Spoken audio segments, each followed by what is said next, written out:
Značku LHY Audio už určite nemusíme predstavovať. Jedná sa o výrobcu, ktorý produkuje špičkové sieťové komponenty a rôzne izolátory, ktoré využijú najmä tí, ktorí primárne počúvajú doma streamovanú hudbu, či už z lokálnej siete alebo z rôznych streamovacích služieb.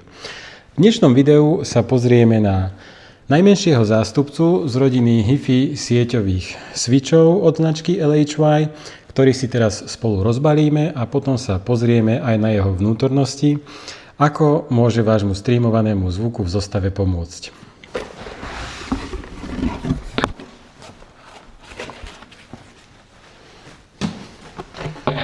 Po vnútri balenia sa teda nachádza už klasický napájací kábel a tentokrát je takto samotný switch. Poďme si ho odbaliť.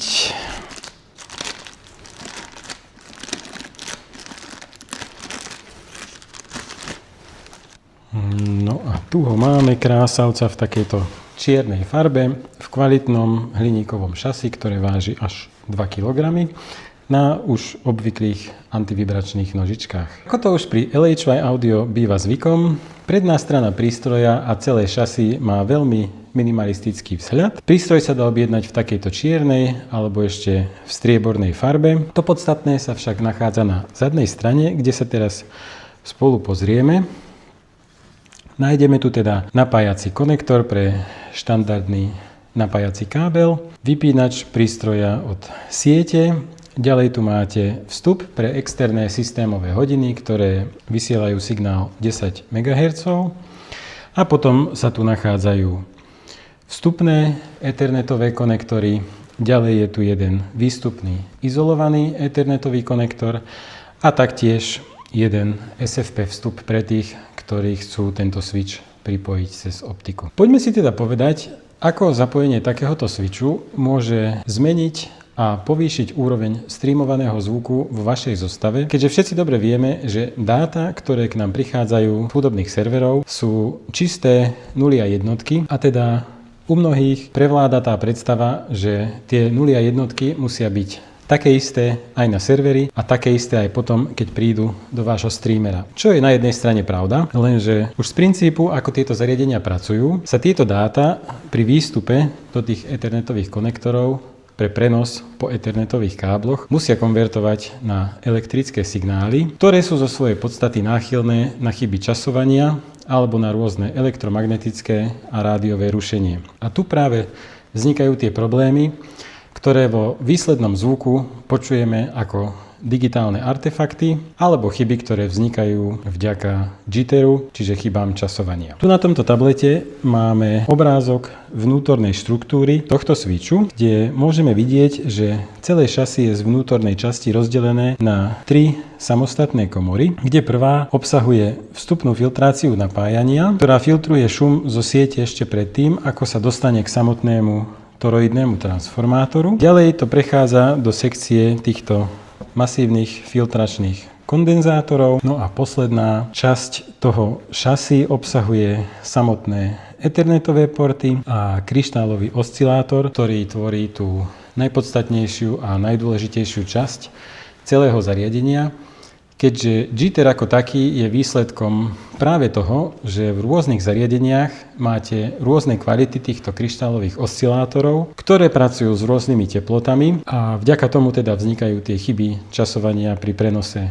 digitálneho signálu. Tu je ten kryštálový oscilátor veľmi vysokej kvality a pracuje s presnosťou plus minus 0,1 ppb, čo znamená, že od jeho nominálnej frekvencie 10 MHz sa tento kryštálový oscilátor môže pri meraní líšiť len o 1 miliardtinu hodnoty. Čiže sa naozaj jedná o veľmi presný oscilátor, ktorý je ešte naviac uzavrený v takejto termostatickej komore, aby bola udržaná jeho teplotná stabilita, čím sa dramaticky zvyšuje jeho spoľahlivosť. Galvanická izolácia ethernetového výstupu je v tomto prípade riešená takýmto digitálnym oddelovacím trafom. Nie je tu úplne taká úroveň galvanickej izolácie ako pri tých vyšších modeloch, kde je to riešené konverziou na optický signál a následne naspäť na metalický, alebo teda metalický Ethernet, ale aj takýto spôsob funguje rovnako spoľahlivo. Keďže sa jedná o základný model switchu, ktorý disponuje len jedným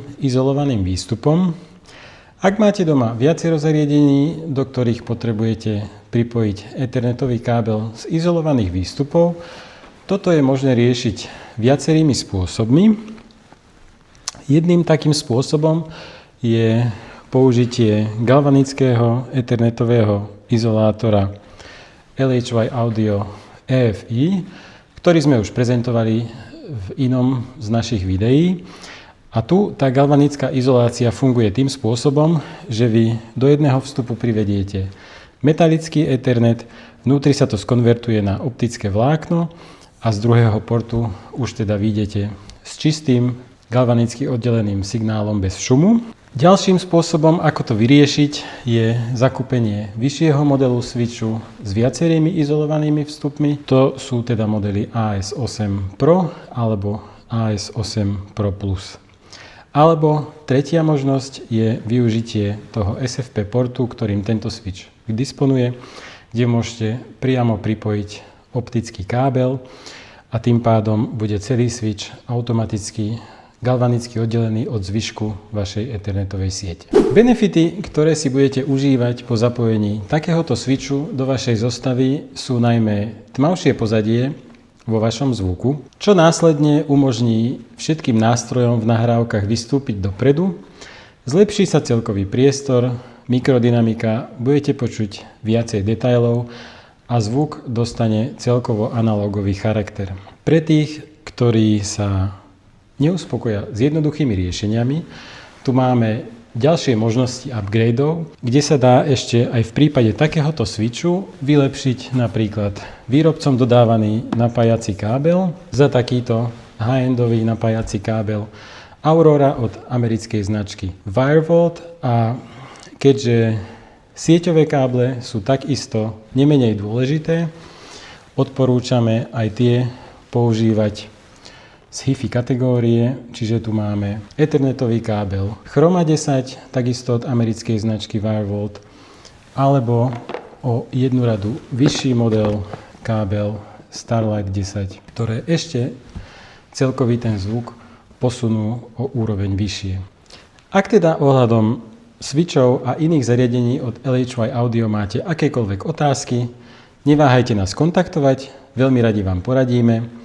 Takisto môžete k nám do predajne dobehnúť na posluch, kde si ich spolu vyskúšame, vypočujeme si všetky vaše obľúbené skladby a v spoločnosti skvelej kávy od pražiarne Illimité si budete môcť u nás vybrať to zariadenie, ktoré vám sedí najlepšie.